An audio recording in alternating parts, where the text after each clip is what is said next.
Look, I'm Jess. I crunch numbers for a living, and I guess I'm doing alright for myself. I've got this kid, Alex, a real bright spark, keeps asking questions about everything under the sun. Then there's my other half, Mike. He runs the show at some warehouse, not the career of his dreams, but it pays some of the bills. And it's just enough for Mike, he's not the type to chase more. Our life's what you'd call run-of-the-mill. We wake up, go about our jobs, come back, and do the family thing. Not exciting, but steady. Problem is, the steady's turned shaky lately. Mike, he's been rolling in late from work, looks like he's been through the ringer every time. Bags under his eyes, shirt wrinkled, and his mood stinks. Tried to get him to chat about it, crack that shell of his. But that man's locked up tighter than a bank vault. Mike, what's eating you? I asked him just last night. You're acting all sorts of strange these hours. He just glared at me, all red-eyed and frazzled. It's nothing, Jess. Work's a pain in the neck, that's all. Just lay off, okay? I know when to back off, but it's like a splinter in my mind, you know? He used to be straight with me, and now it's like I'm talking to a brick wall. You're not touching your dinner, Mike. What's up? I tried to nudge him at supper. Nothing fancy, just some meat and potatoes. But he barely poked at it. I said drop it, Jess. I ain't in the mood to chat about my day, he snapped back, pushing the plate away, and that end of discussion looked plastered on his face. Alex piped up from across the table, fork halfway to his mouth. Dad, you gonna come to my game this weekend? You said you'd try. Mike just ruffled Alex's hair, his attempt at a smile more like a wince. We'll see, champ. Your old man's got a lot on his plate right now. I watched them, father and son, an unsaid worry passing between them. That's my world right there, feeling like it might come apart at the seams. There's this static in the air every time Mike walks in late, a mix of sweat and something sour I can't place. He whispers about work stress, but there's a tug in my gut telling me it's more than that, a lot more. Mike's become like those puzzle pieces you find behind the couch, doesn't fit anywhere, doesn't make sense. And the more I push, the more he clams up. What gives? So there you have it. No sugarcoating, no dressing it up. Just our plain Jane life hitting a bit of a rough patch. I've got a kid to raise and bills to pay, and now a husband who's acting like he's got the weight of the world on his shoulders. Only thing is, he won't let me carry a piece of that burden. I'm out here trying to figure it out without letting on to Alex that there's trouble brewing. Gone. Just like that, Mike's car was history. Came home on foot, a look on his face I had trouble reading. Jess, he said, his voice jittery, the car's gone. Stolen. So, call the cops, Mike. My brother can sniff this out. Easy, I said. But he was shaking his head before I even finished the sentence. No way, I've got it covered, he insisted, but he wouldn't look me in the eyes when he said it. The whole thing smelled fishy. He'd never had good luck with cars, but stolen? That was a new one. Got it covered how? You got a private detective in your pocket or something? I teased, trying to lighten the mood, but Mike wasn't having any of it. Just back off, Jess. I said I'll handle it. His words came out harsh, and he walked off to the shower, leaving me standing there with a kitchen full of whys and what-ifs. His dad's car became his new wheels. You should have seen it, a battered thing that coughed more than it roared. Borrowing it for a while, he said, each word heavy like stones. We sat down at the kitchen table, the one with the wobbly leg, and I watched Alex, who looked more and more like his father every day, swinging his feet as he ate his cereal. He was itching to ask about the car, you could tell, but one look from me kept it shut tight in his mouth. Over the rattle of the morning news and Alex's spoon clinking, I decided to push one more time. We should report it, Mike. Insurance will eat us alive if we don't, I said, real casual. Mike slammed his mug on the table, coffee splashing out. Jess, for the last time, drop it. It's not your problem. Alex's feet stopped swinging, and that's when you know it's real bad, when a kid goes quiet all sudden like. The rest of the day was just nuts and bolts. Mike left in his dad's clunker, and I dropped Alex off at school, my head a mess with thoughts screaming in all directions. By the time I clocked into work, I had settled on one thing, I was going to find out what was going on, with or without Mike. Lunch break, my phone buzzed, it was my brother. Jess, you okay? Heard about Mike's car. Need me to take a look? He offered, always the protector, even though we're adults now. I wanted to say yes, tell him everything, but I hesitated. What if Mike was in deeper than just a stolen car? I'll let you know, I replied, trying to keep my voice steady, like it was nothing, just a car gone AWOL, not my world tipping sideways. By the time I got home, the place was silent, no sign of Mike or his troubles. Only Alex at the table, scribbling away at his homework, the TV murmuring in the background. So, here we go again, another chapter in the life of Jess. A missing car, a husband with secrets, and a boatload of unanswered questions. Tomorrow's another day, but one thing's for sure, I can't just sit on my hands. I'm finding out what's going on, one way or another. Mike's not the only one good at keeping things tight under wraps. Ever seen someone there, but not there? That's Mike. Misses dinner, doesn't kiss Alex goodnight, turns invisible come bedtime. Acts like he's on another planet. The weekend rolled around, Alex ready for those bike rides they used to nail every Saturday morning.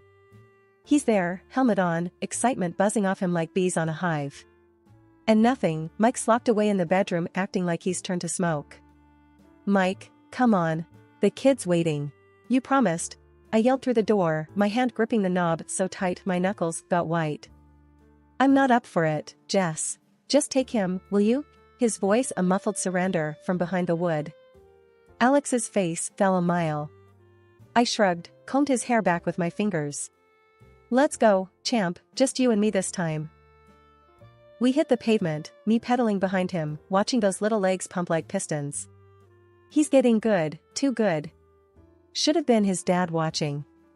After, over cold sandwiches, I lay it out for his folks. The stolen car, the late nights, the silence heavy as lead. They're good folks, made me feel like family since day one. They listened, hands clasped, a wrinkle of worry etched between shared glances. Jess, kids his age, his mom started, always the forgiving type. They get like this. You ride it out. Midlife thing or not, he's riding out alone. I shot back, not buying any of this phase talk. He's ditching his son, for God's sake. His dad chimed in, cutting the air with that old sense of authority he can't shake off. Give the man space, Jess. We didn't raise him to bail on family. Space? Feels like he's halfway to the moon right now. I fired off, done with sugarcoating bitter pills. They didn't have the answers, none of us did. So, I sat there, the kitchen clock ticking away your standard awkward silence. They love him, but they're clutching at straws, just like me. Back home, I find Mike on the couch blanketed in shadows, the room dark except for the flicker of some late-night show. Alex is long asleep, dreams and all. We need to talk, Mike. Now, I said, my voice steady as a drumbeat, every word a decision. He peels himself off the couch, tired or defeated, it's hard to tell. What is it, Jess? Mike huffs, like it's an effort just to stand. I'm not blind, something's gnawing at you. It's eating us up, all of us. My words clipped out like bullets. Mike's eyes finally lift to meet mine, some spark in their fighting through the fog. Jess, it's a mess you don't need to be in. Oh, I'm in it, Mike. You made sure of that when you started sleepwalking through your life. I'd had it, my patience frayed to strands. He leans on the wall, for a sec, it looked like he'd slide to the floor. I can't, not yet. That voice, a whisper of its regular self. Okay, Mike, let's see how long you can keep up this act. I'm clawing for answers, and if Mike won't hand them over, I'll turn over every rock, every dark corner, until everything that's hidden starts spilling out into the light. For Alex, I'll do it. For us, I'll go the distance. The stillness of the night was shattered by the shrill ring of the phone, it was the sound that heralds news, seldom good. Mike's hand shot out to snatch it up, and the blood drained from his face as he listened to the voice on the other end. There were a few hushed, frantic words, and then silence. Heart problems, he said, voice shaking, looking at me with eyes full of terror. Dad's been taken to the hospital. Before I could even process the information, Mike was already dressed and darting for the door, his father's old car keys in hand. Wait! I'll come with you. I cried out, but he was gone. The door slammed behind him, and the sound echoed through the empty house like a grim reminder that I was now alone with my thoughts and the daunting tick-tock of the wall clock. Hours passed, each minute stretching longer than the last, anxiety my only companion. Doubt began to gnaw at me as I watched the moon trace its path across the sky. Against all instincts that screamed at me to stay put, I picked up the phone and dialed my mother-in-law. "Is everything okay with Dad?" I breathed into the phone when she picked up. There was a pause, a flicker of confusion in her voice. "What are you talking about, dear?" "He's right here, watching the late show with me." The room spun. "Mike, he told me there were heart problems, that Dad was taken to the hospital." "Oh, honey," she said, her voice laced with worry and something else, something akin to disbelief. "There's no hospital. There's no heart issues. Mike never said a word to us about going anywhere tonight." Bile rose in my throat. The betrayal stung like a slap in the face. My husband, the man who was supposed to be my partner in all things life threw at us, had lied straight to my face. "Mike left in a panic. Said it was urgent," I managed to say, my own voice sounding distant and foreign. "If he's not with you, then where?" "We'll figure this out," she cut in, her tone attempting reassurance that couldn't reach me. "You just stay there with Alex. We'll sort it all out." After I hung up, the silence of the house screamed louder than the ring of the phone ever did. The trust we had, the foundation we built our family on, felt like it had crumbled in an instant. Where was he, and why lie? The questions blazed in my mind, turning over and over without answers. The phone felt heavy in my hand as Ron's voice finally pierced through the static uncertainty. "Jess? What's this late call about?" Taking a breath to steady myself, I dove in. "Ron, Mike mentioned something about you, about a hospital. Is everything all right?" Silence enveloped the line for a brief moment before Ron replied. "Hospital? No, nothing like that. I'm fine, Jess." Why would Mike say that? A knot tightened in my gut, and I knew something wasn't right. "He said you had heart trouble. He took your car." "I'm worried, Ron." "All right, I can track where my car's gone off to," he offered after a pause. "Give me a moment." We hung up, and the ensuing wait filled the room like a thick fog. Alex's sleepy voice broke the silence with a question. "Is Grandpa okay?" I smiled reassuringly. "We'll know soon." True to his word, half an hour later, Ron's voice relayed through the phone. "The car's at the city hospital." A silent alarm went off in my head. "Thanks, Ron. We're going to check on this," I said, the last words shadowed by a chilling premonition. Grabbing our coats, I quickly dressed Alex. We shared no words on the matter, the gravity of our mission spoke loud enough. Together, we left the warmth of our home for the cool ambiguity of the night. The city's roads lay mostly empty as we made our way to the hospital, the silence in the car a stark contrast to the clamor of thoughts ricocheting in my mind. When we arrived in the parking lot, I found Ron's car, abandoned under the eerie glow of streetlights. "Do we go inside, Mommy?" Alex inquired, his innocence a striking contrast to the complexity of our situation. I took a deep breath, weighing the options. My instinct urged me to surge forward, to confront the mystery head-on, but caution whispered its words of prudence. The pieces didn't add up, and whatever awaited inside might be something I needed to face without Alex by my side. "We'll approach this together, but carefully, Alex. We'll go in, but we have to be prepared for whatever we might find." He nodded, his small hand finding mine, a gesture of silent solidarity. I took Alex by the hand, making sure he stayed close. "Remember, stay with me no matter what," I said to him as we walked towards the hospital entrance. The automatic doors slid open with a whoosh, and the sterile smell of the place hit my nose. You could never forget that hospital smell. We navigated through the corridors, my eyes scanning, looking for Mike. And then I saw him, just outside one of the rooms. He wasn't alone. I saw the woman first. Her arms cradling a newborn, looking tired and familiar. Mike looked like he had seen a ghost, his face drained of color the moment our eyes met. "What the hell, Mike?" I said, louder than I meant to. The woman stepped back, looking between us, holding the baby closer to her chest. "Who's she?" she asked, her voice blunt. Mike's eyes were glued to my face, his mouth opening and closing with no sound. "Jess, this is not what it looks like," he finally stammered out.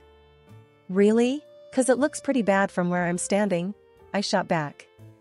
The woman piped up again. "He sold his car. For us. To pay the bills here. Mike tried to interrupt, but I put my hand up. I'm not talking to you right now. Turning to the woman, I asked, how long has this been going on? A while, she said flatly, bouncing the baby slightly. And the kid. I couldn't even finish the sentence. Yeah, he's Mike's, she confirmed, looking me right in the eye. I felt like I got punched in the gut. My head was spinning, and I could barely register Alex's hand squeezing mine. Mommy, is the baby sick? Alex's small voice brought me back to reality. No, honey, the baby's fine, I said automatically, still trying to wrap my head around the mess. Mike finally found his voice. Jess, please, let's talk about this. Talk? I almost laughed, but it came out like a bark. You got a whole secret life here, and you want to talk? You should have talked before it got to this. Mike looked down, and I could see he was shaken, but right now I didn't care. Jess, I can explain.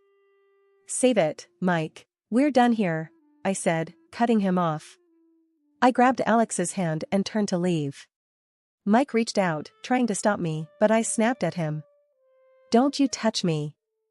Walking away, I could still hear him calling after me, but his words were just noise. Alex looked up at me with questions in his eyes, but I wasn't ready to answer them yet. We got to the car, and I strapped Alex into his seat, taking a moment to breathe. I could feel tears pricking my eyes, but I held them back. As we drove away from the hospital, away from the unwelcome surprise, I didn't know what was going to happen. But right then, I knew I had to be strong, for Alex. We barely got home when I saw Ron and Linda's car screech into the driveway. They came out fast, walking towards me like they meant business. Linda had that look, the one that meant trouble, big trouble. Jess, what's going on? Ron was the first to speak. His eyes were darting around, looking for Mike. It's done, Ron. We're done. I'm filing for divorce. The fairy tale's over, I said, not mincing my words. Linda stepped forward. What the hell did that boy do now? The anger in her voice hit the air like a slap. I barely had time to tell them everything. Mike's car pulled in, right on cue. He got out, slow, like he was walking to his own funeral. What the hell, Mike? Ron was on him like a hawk. You've got that girl, with a baby. A baby, Mike. Mike's head hung low, his voice was barely a whisper. Dad, I'm sorry. I messed up. Messed up? You call this a mess up? Linda was almost screeching now. The woman from the hospital stepped out of Mike's car, baby in her arms, and everything just stopped for a second. The look on Ron and Linda's faces, it was like they saw a ghost. Who's she? Linda's voice was ice cold now. Mike looked like he was fighting back tears. She's someone I've been seeing. Seeing? While you have a family? Ron's voice boomed. Linda chimed in, and you got her pregnant while you're married to our daughter-in-law? And we find out at a hospital? The woman stood there, silent, holding the baby closer when Linda's eyes shot daggers at her. This ain't sliding by, Mike. No way in hell, I snapped. Mike turned to me, desperation in his voice. Jess, please. Save it, I cut him off. Linda stepped forward. You're going to support this child. You're not walking away from this. But believe me, you're gonna pay for breaking our daughter-in-law's heart. Ron nodded, and we'll be right there with her, every step of the way. Mike just stood there, defeat written all over him. I'll do whatever it takes. You bet you will, Ron said, his anger settling into a grim resolve. I looked at all of them, my soon-to-be ex-husband, his mistress, his parents. My lawyer. Tomorrow. I want this settled. Fast. Ron and Linda gave me a nod. We've got your back, Linda said, and the look in her eye told me she meant every word. I turned on my heel, Alex's hand in mine, and walked back into our now broken home. Mike's voice followed me, saying sorry over and over, but it was too late for sorry. Life had sure done a number on us. But there I sat, on the porch swing, Alex curled up next to me, a math book opened on his lap. The sun was setting, the sky a mix of pink and gold, like a watercolor gone wild. How's homework going, kiddo? I asked, not ready to dive back into the adult world just yet. Alex shrugged. Okay, I guess. The numbers keep doing a dance though. Yeah, they do that sometimes. I chuckled, ruffling his hair. They'll settle down if you stare at them long enough. We laughed, the easy sound of it taking the edge off the day. Then the phone buzzed. I pulled it out of my pocket, a text from Linda. How are you holding up? It read. I smiled. Linda always had timing like a clockwork. Getting by. One piece at a time, I texted back. I looked out at the yard, thinking about how different life was now. Mike had taken a serious tumble from the life we once shared.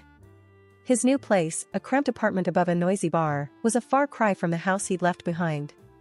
He was pulling double shifts, trying to make ends meet, pay the alimony and whatever he owed to her. Mom, when's Dad coming around? Alex's voice pulled me from my thoughts. Haven't heard, buddy. But you know, we're doing pretty good, you and I answered. Yeah, just us, he smiled, and there was something in that smile that told me the kid was going to be all right. Then the other phone rang, the landline. Old school. It jarred the quiet of the evening. Alex jumped up to grab it. I got it, Mom. Careful there, Speedy. I called after him. I heard his little feet pound the hallway. The sound of his laughter as he chatted with whoever was on the other end warmed the space. He was a resilient little man. I took a deep breath. Mom, it's for you, he called out, his voice echoing. I picked up where he left off. Hello?